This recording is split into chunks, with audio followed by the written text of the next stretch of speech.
जन्म जन्म झेला नमन सत अर्जी नहीं सुरझा जन्म जन्म झेला भूला रोग गए घर मेरा भूला रोग गए घर मेरा कहे कबीर सुनो संतो यह पद का करुणी मेरा भूला लोग कहे घर मेरा कहे कबीर सुनो संतो यह पद का करुणी मेरा भूला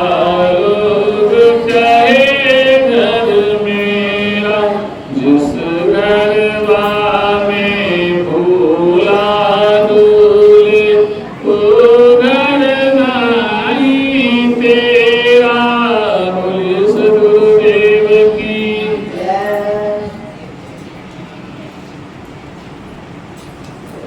कहा गया है संत दरस को आए तब ममता विमान जो जो पग पड़े पुण्य पर त्यों तो तिलक समान।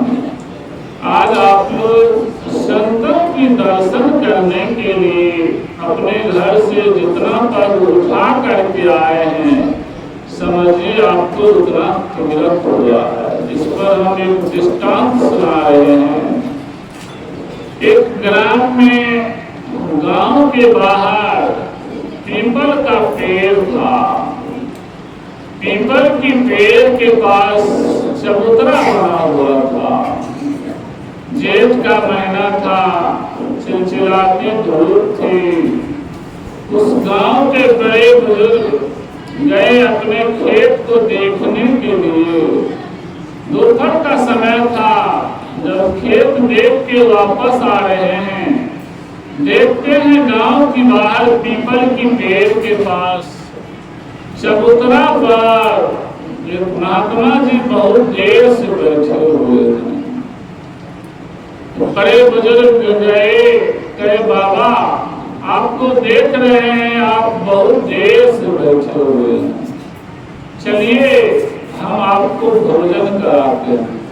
बाबा बोले जो 101 तीर्थ किया होगा उसी के हाथ से हम भोजन करेंगे।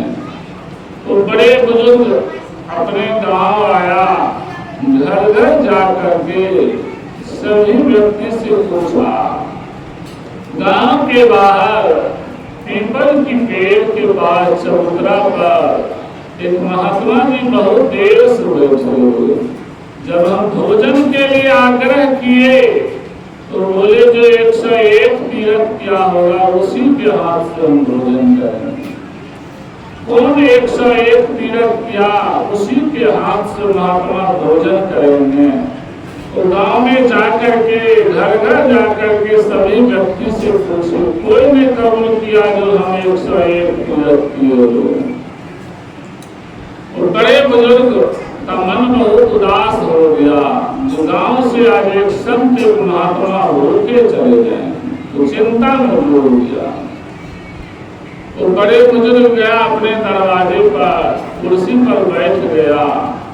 मन ही मन चिंतित था, गांव से आज संत एक महात्मा होके चले गए। तो बड़े बुजुर्ग कुछ दिन पहले अपने बेटे को शादी किया था। पुतौ घर आई थी। पुतौ जब खिड़की से देखी तो बाबूजी तो अभी बहुत खुश थे, अभी उनका मन उदास लग रहा है, क्या हुआ? तो हिम्मत करके पूछी, तो बताना नहीं चाह रहे थे, फिर भी बताए। गांव के बाहर पीपल की पेड़ के पास चबूतरा पर एक महात्मा जी बहुत देर से बैठे हुए। जब हम उनको भोजन के लिए आग्रह किए तो बोले जो 101 तीर्थ किया होगा उसी के हाथ से हम भोजन करेंगे। हमने पूरे गांव में छान दिया, कोई नहीं कबूल किया जो हम 101 तीर्थ किए हैं। इसीलिए मेरा मन उदास है। गांव से आज एक संत एक महात्मा भूखे चले गए। उनकी पुतोह बोली चलिए बाबा को हम भोजन कराते हैं। उनको विश्वास नहीं हो रहा था, फिर भी वो अपने पुतोह के साथ बाबा के पास गए। उनकी पुतोह गई, बाबा को दंडवत प्रणाम की, कही बाबा चलिए हम आपको भोजन कराते हैं। बाबा बोले जो 101 तीर्थ किया होगा उसी के हाथ से हम भोजन करेंगे। उनकी पुतोह बोली जब हम नैहर में थे हम अपने माता पिता के साथ बहुत जगह पैदल चल करके हम सत्संग स्थल पर गए हुए हैं। 101 किया, हम तो हजारों तीर्थ किए हुए हैं। तब बाबा बोले बेटी जुग जुग तुम हमको ज्ञान का भोजन करा दिया। इसलिए आज आप लोग भी संतों की दर्शन करने के लिए उनके मुखार बिंद से जो अमृत रूपी पानी निकले उस ज्ञान गंगा में डुबकी लगाने के लिए जितना पग उठा करके अपने घर से आए हैं समझिए आपको उतना तीर्थ हुआ। सदगुरु का आप पर उतना कृपा दृष्टि हुआ। इसलिए गांव ग्राम में जहां भी सत्संग हो सत्संग में जाना चाहिए, सत्संग सुनना चाहिए। सत्संग से ही मानव जीवन में शांति हो सकती है, कल्याण हो सकता है, बदलाव हो सकता है, आने वाला पीढ़ी का भी संस्कार बदल सकता है। आज 84 लाख योनि में मानव जीवन सर्वश्रेष्ठ योनि माना गया। तो मानव जीवन सर्वश्रेष्ठ इसलिए तो नहीं माना गया है आप भोजन कीजिए, विषय वासना कीजिए, बच्चा पैदा कीजिए, इसके लिए तो नहीं माना गया। मानव जीवन में सत्संग भजन कीजिए, तब आपका मानव जीवन सर्वश्रेष्ठ माना जाएगा। इस धरातल पर आना भी सार्थक होगा। एक दृष्टांत सुनाए। एक ग्राम में एक कट्टर चोर था, उसका पेशा था चोरी करके पूरे परिवार का भरण पोषण करना था। उसका पेशा है चोरी करके पूरे परिवार का भरण पोषण करता था। जब वह चोर वृद्धावस्था को हो गया, मृत्यु उनके निकट आ गया, वह चोर बुरा चोर अपने बेटा को कहा बेटा हम तुमको एक मंत्र देना चाहते हैं। कहा दीजिए पिताजी। बेटा से कहा जहां भी सत्संग हो वहां मत जाना, किसी साधु संतों के शरण में मत जाना। जिस तरह हम चोरी करके पूरे परिवार का भरण पोषण करते हैं तुम भी चोरी करके पूरे परिवार का भरण पोषण करना। यह करके कुछ दिनों के बाद वह बूढ़ा चोर दुनिया से विदा हो मर गया। एक बार उसका बेटा 1 बजे रात्रि को राजा के राजमहल में चला चोरी करने के लिए। संजोग जिस रास्ते से जा रहा था उसी रास्ते में कहीं पर सत्संग हो रहा था। उसका बेटा को याद पड़ा पिताजी तो कहे थे जहाँ सत्संग हो वहाँ मत जाना, किसी साधु संतों के शरण में मत जाना, यहाँ तो सत्संग हो रहा है। तो एक जुगती लगाया। जब सत्संग स्थल नजदीक आया तो दोनों कान में रोई ठुस हुआ और तेजी से भागने लगा। संजोग बस एक कान का रोई नीचे गिर गया। उस समय में महात्माओं का सत्संग का प्रवचन था, प्रसंग था, जो देवी देवता को छाया नहीं होती। यह बात उसके कान में चला गया। वो गया राजा के राजमहल में चोरी करने के लिए। जाते जाते जहाँ राजा और रानी सोई हुई थी, सोया हुआ था, रानी का गिरमल हार खूंटी पर टंगा हुआ था। जाते जाते वहां पहुंच गया, गिरमल हार लेके वहां से चंपत हो गया। जहां वापिस आना था वापिस आ गया। कल सवेरे राजा और रानी का नींद खुला, देखा खूंटी पर गिरमल हार नहीं है। पूरे राजमहल में शोरगुल हो गया। रानी का गिरमल हार गायब है, रानी का गिरमल हार गायब है, रानी का गिरमल हार गायब है। दास दासी नौकर चाकर सिपाही सब कहा हमने लिए, हमने लिए, हमने लिए। पुलिस आई, पुलिस पूरे गांव में छानबीन किया। पता चला जो कल दिन में फलना चोर आया था। सत्य सुई उसी चोर पर चला गया। पुलिस गया, उस चोर को राजमहल में पकड़ कर दिलाया, मारपीट करना शुरू किया। जो कट्टर चोर होता है कितनों मारपीट में कबूल नहीं करता, वो कबूल नहीं किया। रानी महल के छत पर घूम रही थी। रानी देखी, इसको लहूलुहान हो गया। महिला थी, दया आ गया। रानी कही राजा से आप इसको मारना बंद कर दीजिए, इसको एक कोठली में बंद करके ताला मार के चाबी मेरे पास भेजिए। राजा वैसा ही किया, एक कोठली में चोर को बंद कर दिया, चाबी ताला मार के चाबी रानी के पास भेजी।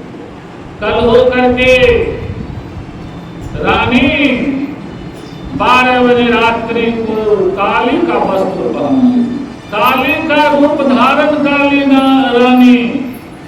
एक हाथ में खप्पर, एक हाथ में त्रिशूल, एक हाथ में अग्नि, काली का वस्त्र पहन करके 12 बजे रात्रि को गई। रानी चोर के कोठली का ताला खोल करके गई, चोर के छाती पर चढ़ गई। कहीं बताओ गिरमल हार कहाँ है? चोर डर गया, समझा कोई देवी देवता आ गया। डर के मारे चोर कहा बताता हूँ, बताता हूँ, बताता हूँ। जब चोर को आंख खुला, दीवार पर नजर पड़ा, कहा महात्मा जी तो सत्संग के प्रवचन में बोल रहे थे देवी देवता को छाया नहीं होती।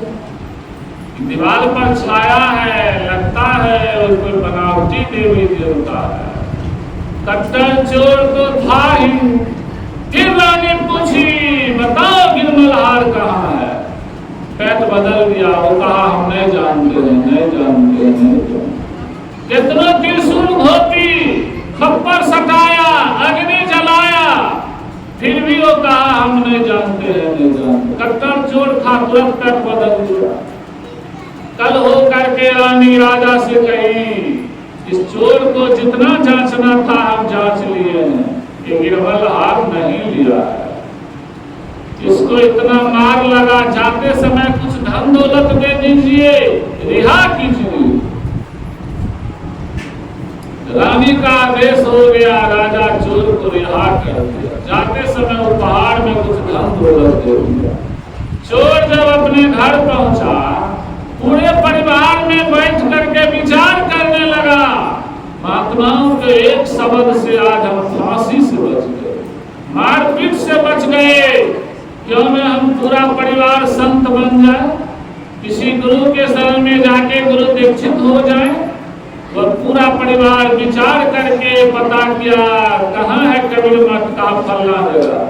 तो पूरे परिवार छोड़ गया, कबीर मठ के मैनेजर को कहा बाबा को बोलिए फलना चोर मिलने आया है। गया मैनेजर कहने के लिए फलना चोर मिलने आया है। बाबा भी घबरा गए, कहे चोर काहे हमसे मिलने चला है।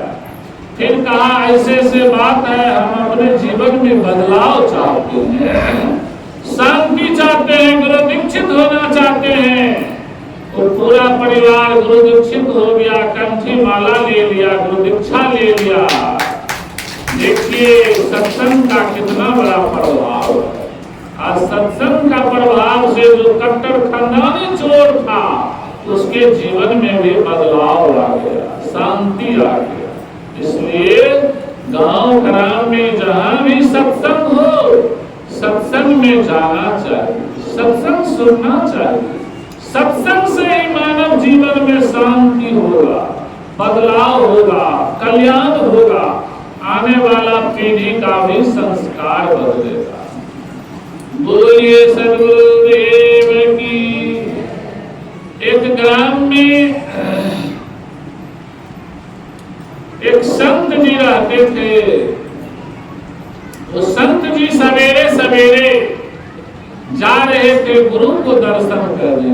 संयोग जिस जिस रास्ते से जा रहे थे, जिस चौक होकर के जा रहे थे, एक पान के दुकानदार